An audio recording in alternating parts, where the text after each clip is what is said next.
கள்ளக்குறிச்சியில் பாதிக்கப்பட்ட மக்களை முதல்வர் சென்று சந்திக்காமல் அமைச்சர் உதயநிதியை அனுப்பியதற்கு இது என்ன குடும்ப விழாவா என பாஜக தமிழிசை சவுந்தரராஜன் கேள்வி எழுப்பியுள்ளார். திருச்சியின் கள்ளச்சாராயம் இன்னைக்கு நீங்க பாத்தீங்கன்னா கருணாவூர் என்ற இடத்துல கருணையே இல்லாமல் இன்னைக்கு கொலைகள் நடந்திருக்கிறது. கொலைன்னு தான் நான் சொல்ல முடியும். ஆக 50 வருஷமா அந்த பகுதியில் அதெல்லாம் நடக்குதுன்னு சொல்றாங்க.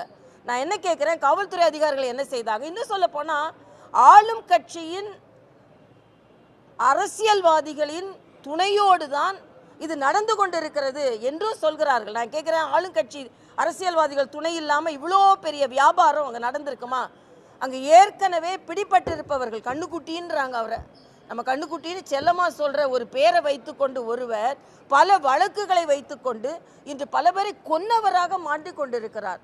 ஆக இதையெல்லாம் இன்னும் தீவிரமாக ஏதோ அதிகாரிகளை மாற்றிட்டோம் அதனால் நாங்கள் நடந்துடுச்சுன்னு கிடையாது. அதிகாரிகளை மாற்றுவது என்பது கண் துடைப்பு. இன்னைக்கு ஏன் முதலமைச்சர் அங்கே போகலை? ஏன் துறை சார்ந்த அமைச்சர் அங்கே போகலை? எல்லா இடத்துக்கும் உதயநிதி அனுப்பிட்டா போதுமா? ஆக உதயநிதி முதலமைச்சர் இல்லையே. இது குடும்ப விழா இல்லை, இது இந்த நாட்டோட துன்பம், தமிழ்நாட்டோட துன்பம். அதனால இதை வன்மையாக கண்டிக்கிறோம். இனிமேல் இத்தகைய நிகழ்வுகள் நடாமல் பார்த்து கொள்ள வேண்டும் என்பது எனது கருத்து. யோகா தினம் அவங்க எல்லாம் நடத்தட்டும், தயவு செய்து நம்ம இடையில என்ன. செய்திகளை உள்ளது உள்ளபடி தெரிந்து கொள்ள ரெஃப்ளெக்ட் நியூஸை சப்ஸ்கிரைப் பண்ணுங்க.